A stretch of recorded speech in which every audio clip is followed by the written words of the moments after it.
Good morning, everybody. Welcome back to Schwab Coaching. It's our Wednesday edition of Trader Talk in today's market. And I'm your host, Kevin Horner. Pleased to be joined today by my friend and fellow Schwab coach, Brent Moores. Good morning, Brent. How you doing, bud? Doing good, Kev. Good. Glad to be on. It's it's starting to feel a lot like Christmas here. It's a holiday time. We're just about, I don't know, we're getting close to the shortest day of the year, and but it's good to be with the markets with you. Well, glad to have you, Brent. Thanks for being here, of course. Week to go, if you can believe it. I don't know about all of you, but it seems these years just keep going a little bit faster every single year. Yeah. And of course, today is FOMC decision day. Yes. We're likely to hear from Fed Chair Powell on a policy shift to change or rather reduce interest rates by another 25 basis points. At least that's the expectation today.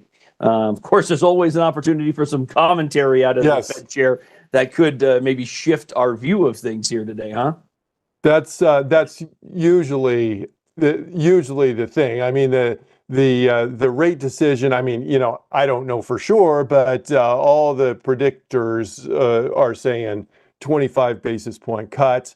But really, what people are keeping an eye on or an ear on, I guess, is Chairman Powell. How hawkish is he going to be? Because we have had some inflation data that isn't quite as cheerful as people would have liked of late.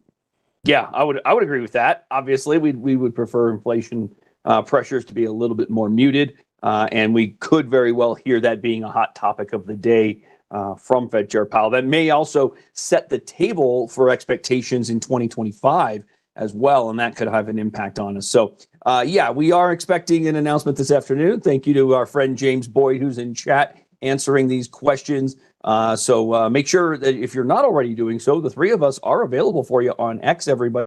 It's a good way to get together with us outside of our segments. You can follow the three of us, James Boyd CS, Brent Moores CS, and Kevin Horner CS. We would all appreciate that. Now, let's get to some disclosures, and then we'll run to the charts with you all. First and foremost, remember that our discussion is only for your information and your education. We are not here making recommendations or endorsements for any particular strategy, of course. We also talk technical analysis quite a bit, review some concepts and strategies traders may choose to employ. Please remember to consider technical analysis complementary in nature to your fundamental research you should already be doing. Beyond that, we'll remind you that we work in a paper money platform. And of course, in doing so, we don't want you to rely on data necessarily that you see in our platform here in paper money. It is a great way to learn how to use the Thinkorswim desktop application. But we remind you that when you're making decisions for your real world investments, make sure, of course, that you're working with data from the live version of the Thinkorswim desktop platform. In terms of an agenda, it's the standard, everybody. We're going to hit the broad markets with you. We'll look at the SPX, the INDX, the RUT as well. So our large caps, small caps, and NASDAQ 100. We will also today delve into a little bit of sector review. There have been some significant moves in a number of these sectors of the U.S. market. Of course, there's 11 of those, and we're going to look at a lot of them today to see if we can get a little narrative going, a little understanding of what might be underlying some of the moves we've seen of late. So with that, let's jump to it, Brent. We're going to go with the S&P as we always do, maintaining our running channel here, and Brent maintaining our 20-day moving average in orange. Looks nothing more than like a consolidation period to me after having busted to new highs about 2 weeks ago. Yes, and we'll see the Dow here in just a little bit. But if you look at this is like one of these flags where it's just kind of like going sideways, going nowhere, not going up, not going down, really. And so that 20-day is right where we're at, and I don't see any signs of change at this point right now. Trend is generally good, and you can see the RSI kind of just meandering down just a little bit, but taking its sweet time. Yeah, and I look at that RSI and I can still see that's actually a higher high, Brent. We pushed that into overbought conditions. It actually touched the 70 line a couple of days ahead of making the new intraday high at just shy of 6,100. So it almost feels like it validated the move at the time. Yeah, absolutely. And there's there's just, I mean, I feel like a broken record over all these months, because what happens is we keep having these flags, we keep having these pullbacks, and but the trend, but there's nothing to say the trend is done for. Now, we see some different dynamics in the trend though, because for a while there, we were saying, well, what a great broad-based trend we've had. It was a nice, refreshing change, because at the early part of 2024, it was really a very more of a narrow-based trend. In other words, there were fewer market participants just driving the market up. But then towards the latter part of the year, then what we had was more of a broad-based, all these sectors participating. Well, that's starting to change a little bit, as we're going to see here in just a little bit. Focus is narrowing a little bit, but having said that, the SPX as a whole is the index still pretty strong trend. Yeah, I tend to agree with that. And one thing that I think stands out that speaks to what you just pointed out, the narrow nature of the recent move higher. Note here, if I zoom in real, just to kind of zoom into what we've done the last 2-3 weeks. Again, sideways after having made a new high, validated new high according to the RSI at least. But if we shift this over from the cap-weighted version of the S&P 500 to the equal weight, where every one of the 501 stocks has an equal weighting in the fund, look at what we've done in the last 3 weeks, Brent. This has been a decent and maybe some would say significant pullback in the equal weight version, off about 4.5%, while the S&P, the SPX itself, holding levels. Yes. So let me point out just a couple things here. One, remember on the SPX, the 20-day, we were right at the 20-day moving average. Well, we're through the 20-day. We're through the 50-day at this point, and we've had this big run, pullback on this. This is looking more closer to what the Dow's looking like. Furthermore, in terms of like, is the trend, how's the trend holding up? The SPX looked like there were not much in the way of concerns on that. We're below where our low was in mid-ish November there, Kevin, here I think at this point. And so that would be another technical data point to consider here on this. And look at that RSI. Look how low that's gone here. We're at the lower than we've been since April.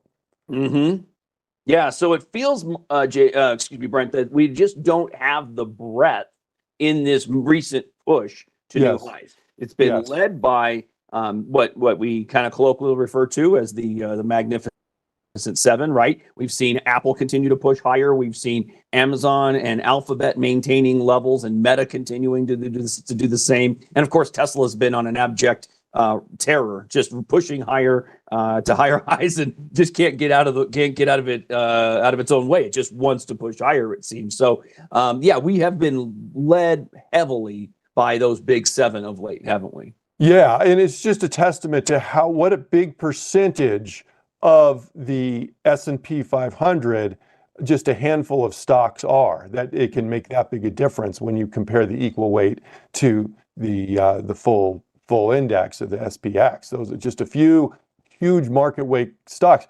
If we maybe Kevin, just real quickly, we could go to the Market Watch Visualize to see how big, and if we pull up that S&P 500 here, do you see, like, look at the biggest rectangles here, because the size of the rectangle represents the market cap weight of these stocks. So if you take NVIDIA in the upper left, and down right below that, Microsoft and Apple, and then across the top, Alphabet or Google, and then Amazon and Tesla, the size of those represents the market cap as compared to the whole index. So you can see how if those are outperforming, then it can really skew the whole index, even if the whole index is lagging.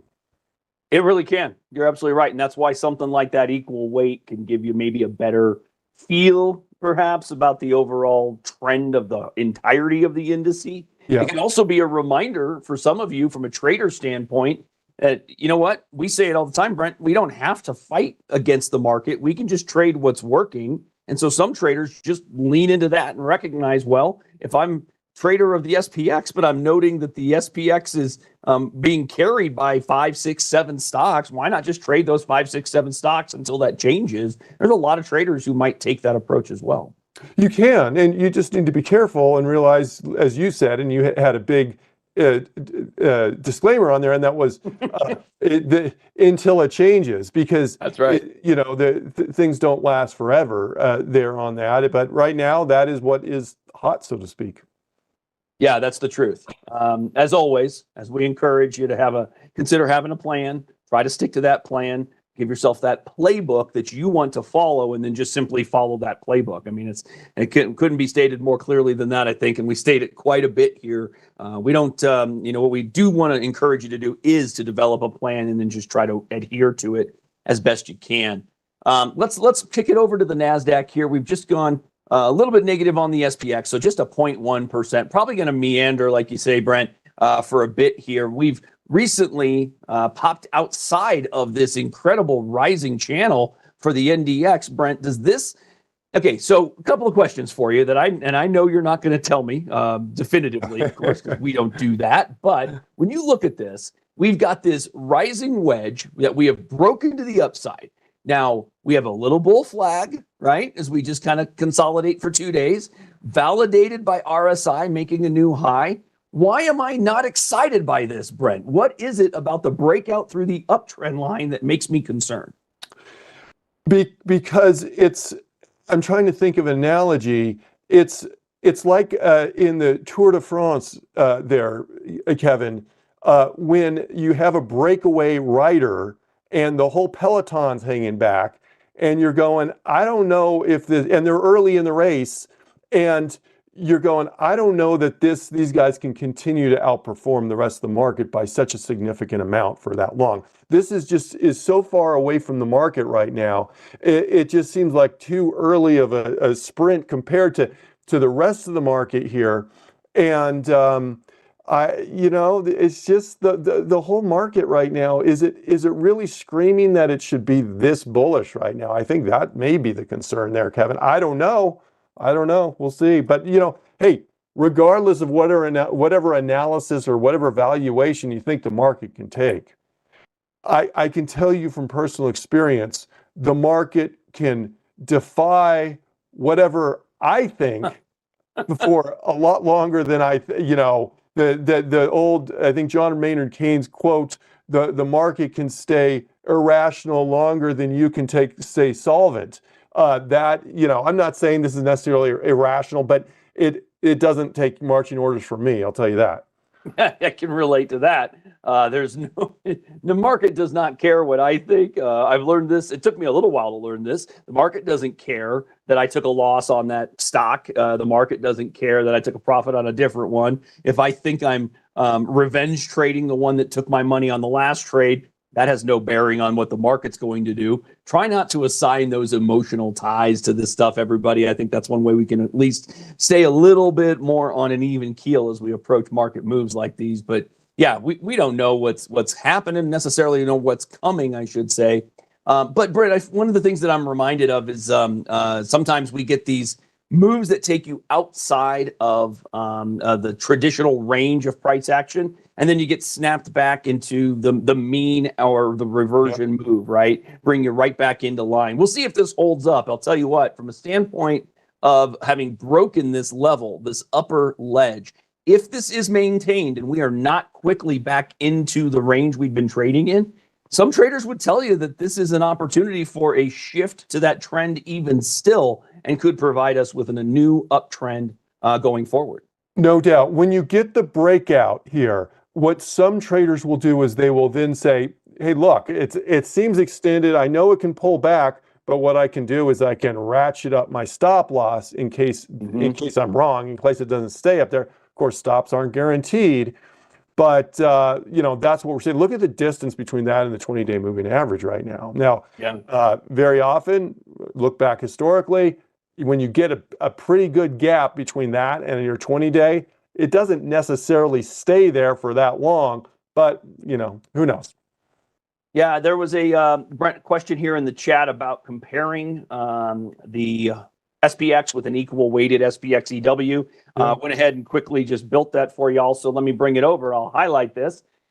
We can do this pretty easily with a study here. You go into our study tool and search for comparison. The default is to SPX. So what I did was just typed in comparison like this, and there you go. So double click that, adds it here. And then you can do this, by the way, with any instrument you might like. So the defaults to SPX though, Brent, and we could customize that right here, couldn't we? Yes, you can. And also, let me just add this.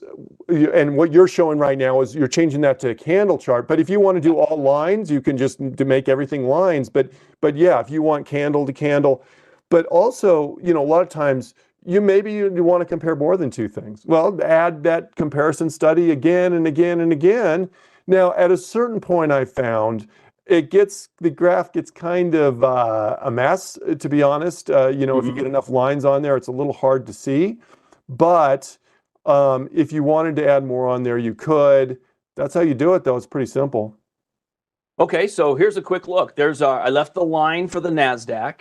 I left it candlestick bars for the SPX. That's in purple. And then this is the SPXEW, the standard candles. So what do we see here? NASDAQ running away from each of the other two. S&P 500 cap weighting leveling off, while the equal weight pulls back, having broken a short-term uptrend, or depending on how you choose to draw it. Let me draw the line from way back in October when our levels really started taking off. Maybe we are just in a zone where we could fall to support on the equal weight. Yeah, that's probably the next logical support level on that, and if that's not too far away from where that low was in early November, maybe time period, and the high back in August is kind of all in there. So we'll see. I don't know if it's going to continue that way. Of course, Fed, we mentioned the Fed, Jerome Powell today, and we are getting kind of Santa Claus rally-ish time period. That doesn't mean anything is, going to happen this year. Who knows? But in the year to, Christmas, New Year's time tends to be relatively bullish. Right now, that equal weight is not looking very bullish, though. No, I tend to agree. There is a general bias in the market that begins right around the middle to late November, right around Thanksgiving, and that lean into bullishness. It's more common that we see enthusiasm as we head towards the end of the year and Christmas, etc., the holidays, than the reverse of that, at least historically. But that again, that's kind of anecdotal in nature. Doesn't mean we can't make any shifts. Every year, every market that we participate in is a little bit different. So always keep that in mind. But I wanted to make sure we answered that one for you, everybody. So there you go. Good way to compare these details. Let's move on back here, Brent. Let's jump back to the Russell.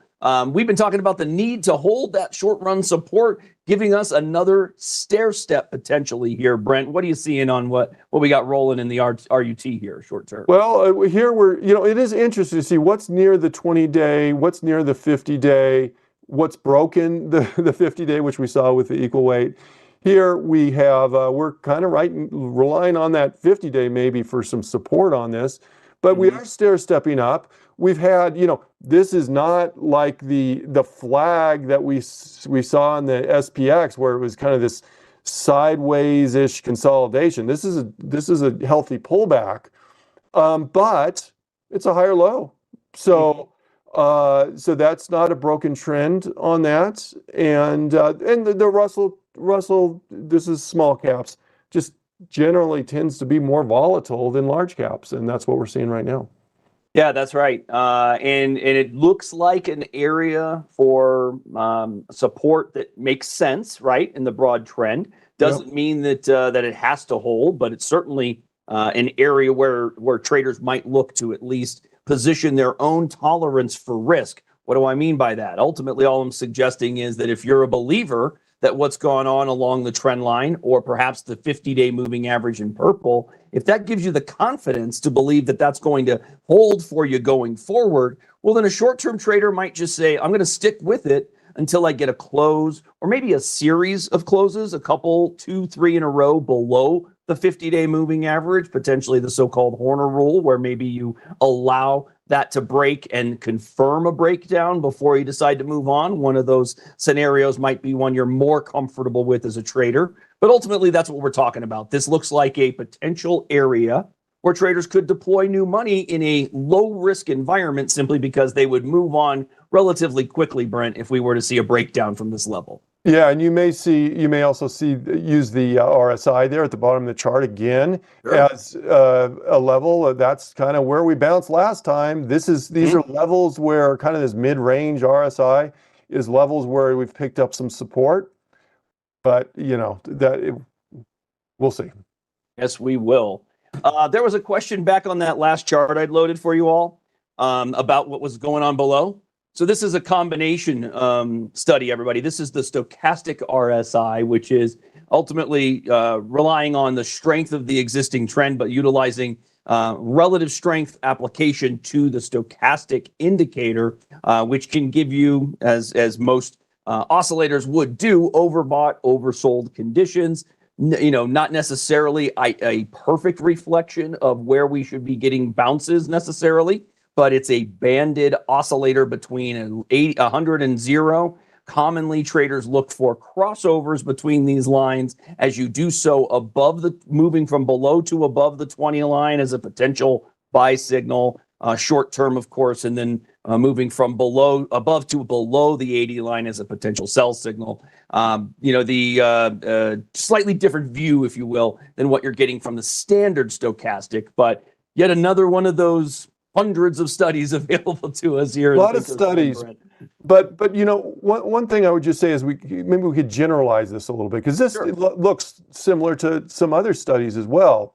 And something you mentioned I think is important. On a lot of these studies, not just the stochastic RSI, when you have a bounded indicator and you have like an 80 or 20 or a 70-30, and you have these kind of overbought, oversold zones, just because we're oversold doesn't make it a buy. Similarly, just because we're overbought doesn't make it a sell.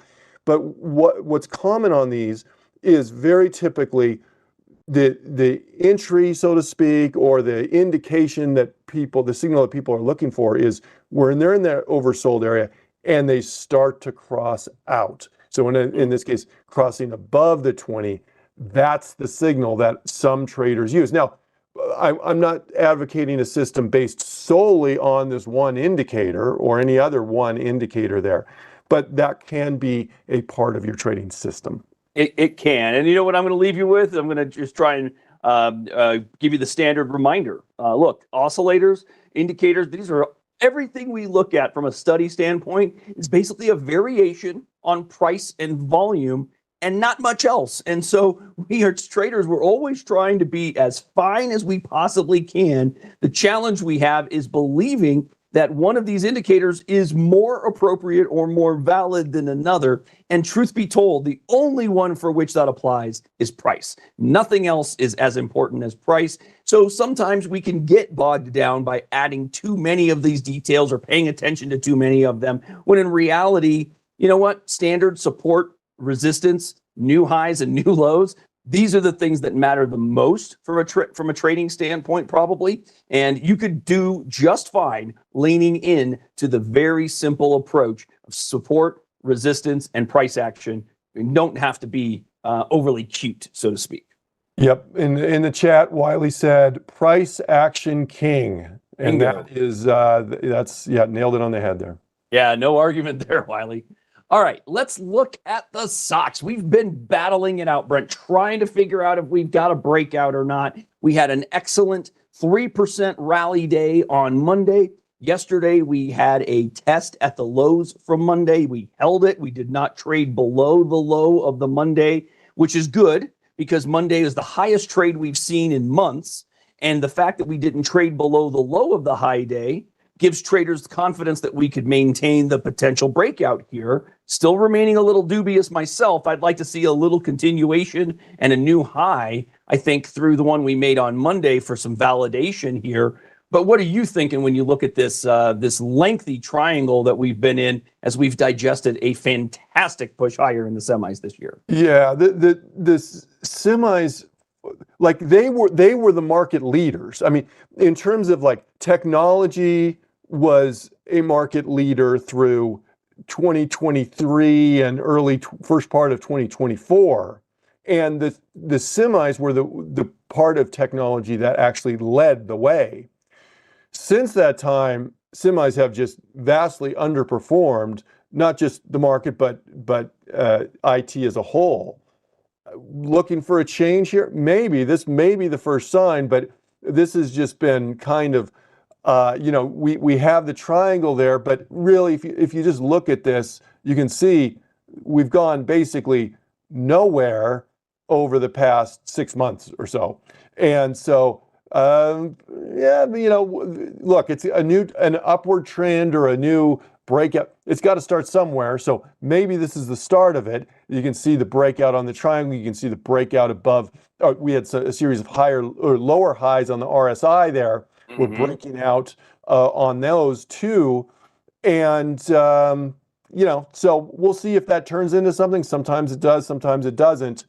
But it's got to start somewhere, I guess. It does. It has to start somewhere. And the question is whether traders are comfy positioning now in advance of today's FOMC. Maybe they're going to sit on their hands and allow the commentary from and the policy decision and the commentary from Jerome Powell to maybe dictate that move. I think bulls are telling us a story associated with the RSI moving to new highs here, suggesting, look, I mean, the RSI popped to the highest level we've seen. And the last time we were at this level, price action was higher. So we had price action about 100 points up. So I think people are traders, bullish traders at least, are telling themselves the story that says, yeah, this is an improving look at things here. The 3-day move we've got does appear to be in the short term a bit of a bull flag as well. So again, trading through the high we made on Monday would certainly continue some bullishness, perhaps, particularly on a closing basis. I will point out the reason that this still holds in a wait and see viewpoint for a lot of bullish traders is we still have a lower high than the last high. So the fact is we've not in the longer run made that higher high, though we've made the higher high in the short term. So just again, as always, apply a time frame that makes sense for you, follow your rules, etc. But this is certainly looking a little bit better than it had been, say, last week when we were just hanging out around the trend line, but under the 200-day moving average. A lot of action that got corrected in the last 4 sessions here. Now we're right back above all 3 of those major moving averages. Okay, Brent, one of the things that I wanted to do today, I thought would be helpful, would be to look at some of the sector action because there have been significant moves in many of these groups. Let's just work our way down the list. We're going to start with energy, which may have found the trend line, perhaps, but that's a brutal chart. This is an unbelievable sell-off, 12% over the course of what amounts to 24 calendar days, 18 sessions. Yeah, and so, we've seen some pullbacks in the market as we look at those indexes, but clearly not created equal.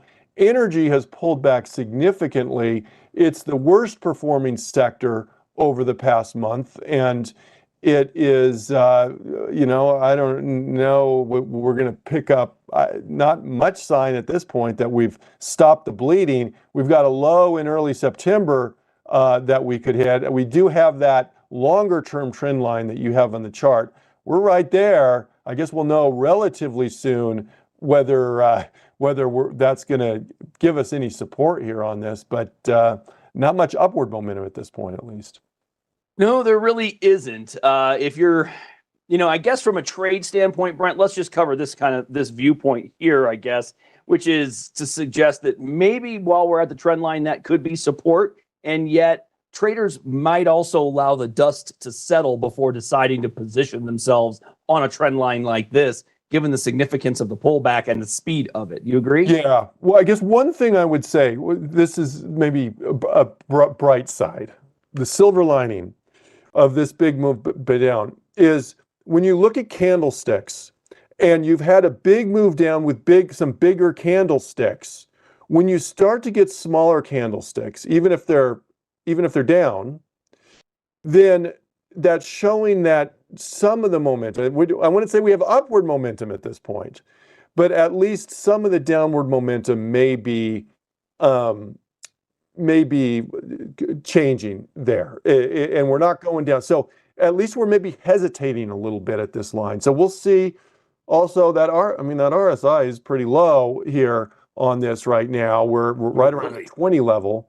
So that just shows partially just how far and how fast we've come. Given that we were at 70 in late November, that's a big swing. Again, it doesn't mean just because the RSI is low doesn't mean it's going up, but we are seeing some maybe the downward momentum starting to slow down a little bit here. Yeah, it sure looks like it. And one of the key inputs on this, of course, is going to be oil. At least we'll quickly look at crude, which has really been languishing, as we said. We talked pre-show, outside of about a week and a half window where we popped to the upside here in early October. This has been banded between 67 and 72 a barrel.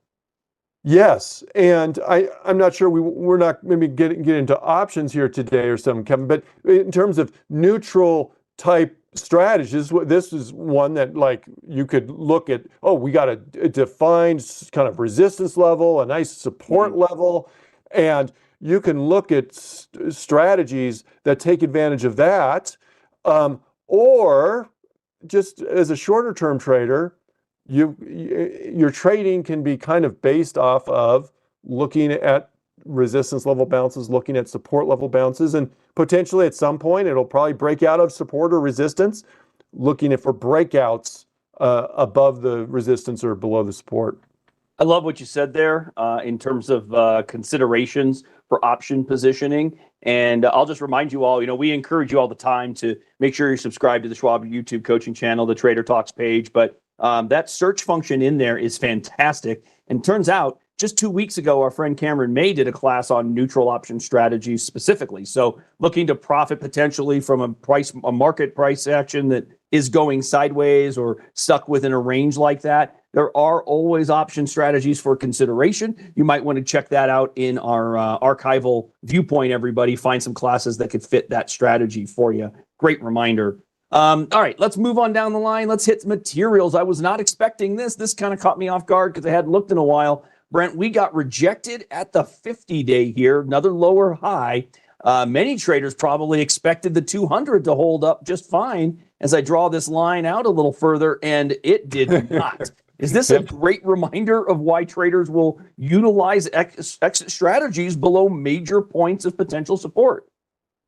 Yeah, that's looking energy-like right now in terms of the magnitude of the pullback. And again, what we're down a smidge today, maybe we're picking up something here, but it's nothing bullish at this point. Yeah, that's probably a pretty major support line you drew there.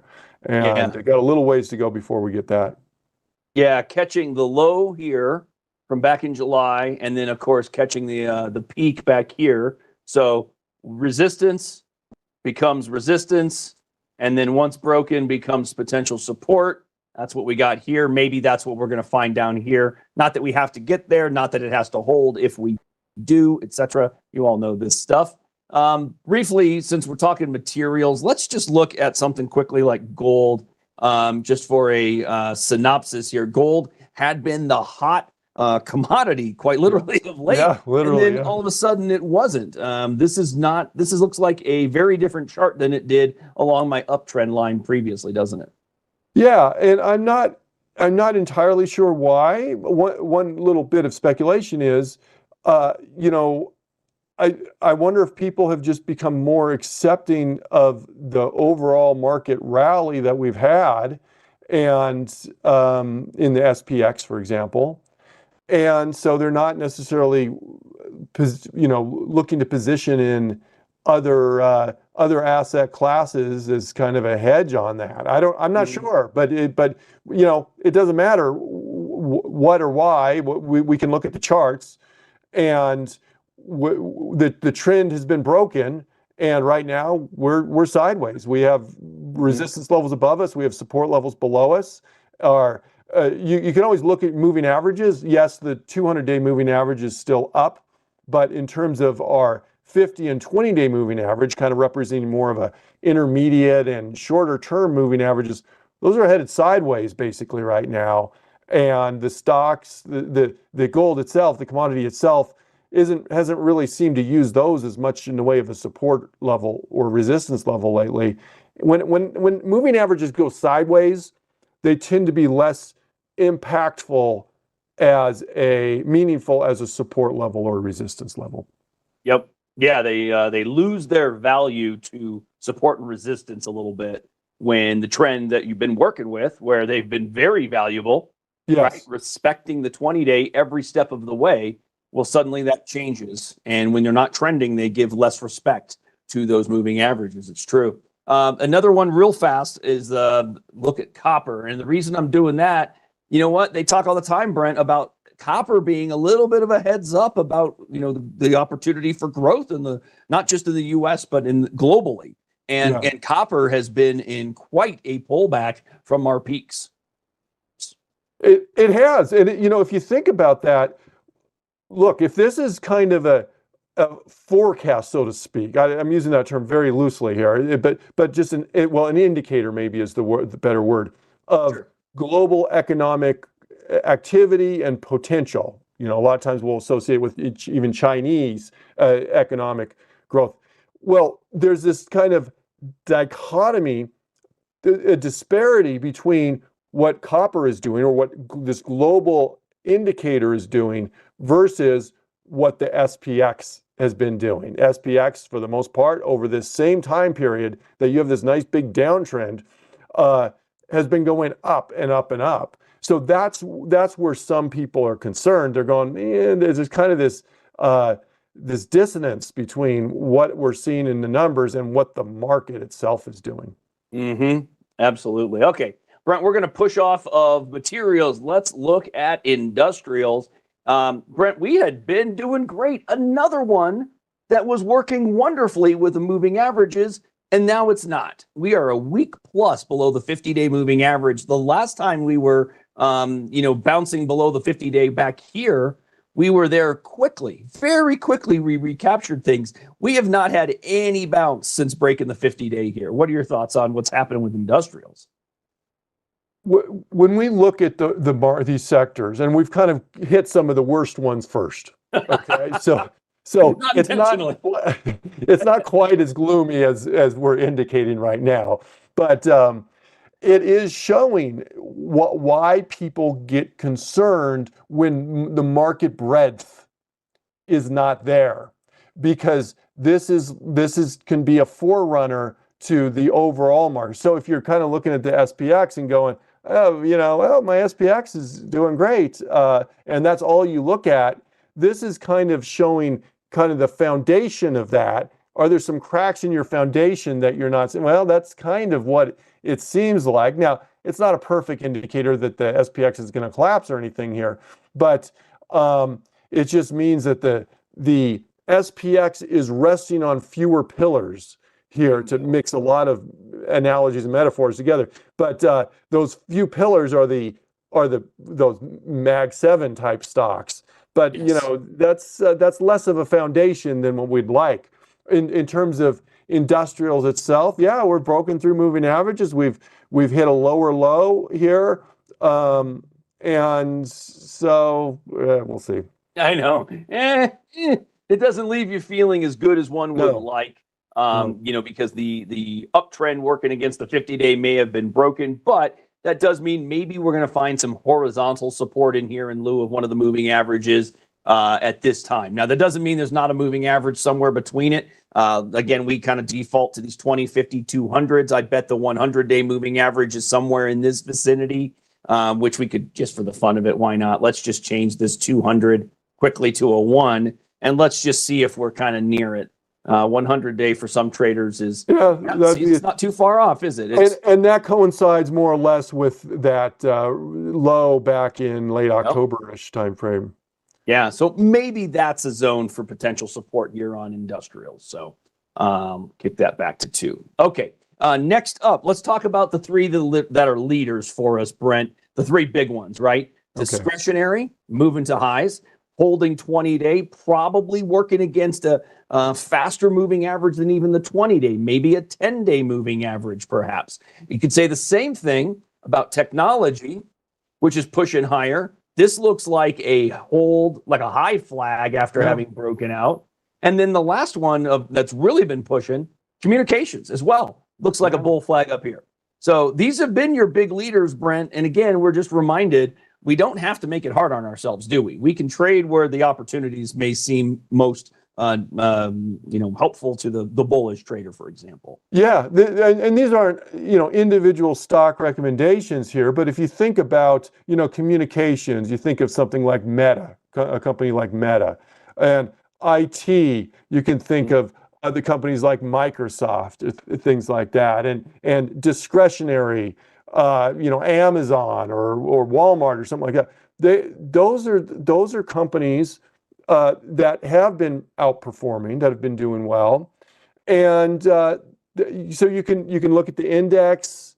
By the way, we have a trading ETFs class on Mondays that you can watch live if you want at 4 o'clock Eastern time. If that's one approach that some people take to a market, you can look at individual stocks within these indexes here as well. But if you want to, if you're looking for fishing grounds, so to speak, of finding stocks, you may start with the stronger sectors and look at the stocks within those sectors. It's kind of a top-down analysis rather than just trying to start with, every stock together and trying to find the few exceptional stocks that are in the material sector or industrial sector right now.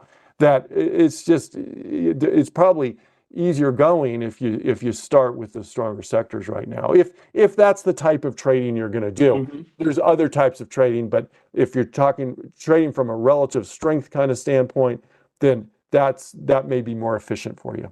Yeah, that's a very popular approach. Again, no approach is guaranteed or perfect, as we know.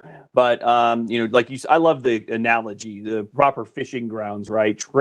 Trading in the proper zones, the ones that are working, where the fish are biting, it makes sense to fish there, right? If you deem that there's either A, no fish there, or B, the fish that are there are already fat and happy and they don't need to be feeding, well, then you're probably not going to have a whole lot of luck dipping your line in the water there. It makes a lot of sense.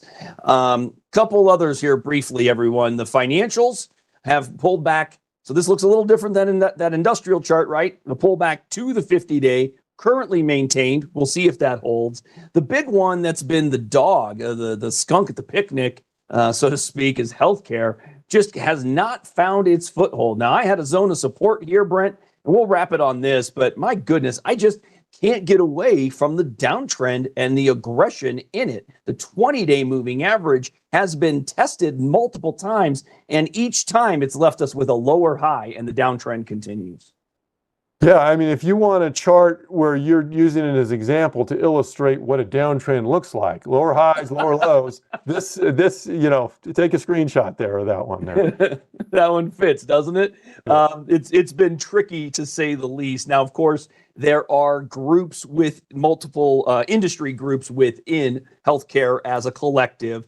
You can always review those and find your opportunities. I'll just give you, as we walk away today, a quick reminder of the easy way to do that might just be to drill into something like the S&P 500. You don't have to do it with the heat map. You can do it with your quotes, for example. And instead, you go into the industry, right? By industry, come down to healthcare. You can look at all healthcare, or you can look at the industry groups or the sub-industry groups. So you've got equipment and supplies, providers and services, technology, biotech and pharma, and then, of course, life sciences, et cetera. So remember that you might have a collective that is struggling, and there could still be a segment within it that is outperforming that area broadly. So always give consideration. Consider the opportunity to drill in deeper, go a little, do that dive a little lower under the surface and see what's available to you. Not a bad plan either. So, Brent, as always, wonderful discussion today on a Wednesday. We should probably let everybody know that the next week is going to be a little bit different with Christmas. We are going to be going dark for a few days there, midday on Christmas Eve through the end of the week. Yes, and so 1 week from today is Christmas Day itself, so we will actually be dark on Christmas Day for this session. But the other days will be shutting down a little bit early as well, and from Christmas to what do we got? From to New Year's, right? Yeah, We're basically. dark. We're dark. Yeah. So Yeah, so check the calendar, obviously, everybody. You'll see some opportunities for you. But as always, we really appreciate y'all joining us and being here, carrying on the conversation in the chat. Big thanks to our man, James Boyd, today. Appreciate him being here this morning. And thanks to all of you. Hope you all have a fantastic Wednesday, everybody. We do look forward to seeing y'all again real soon.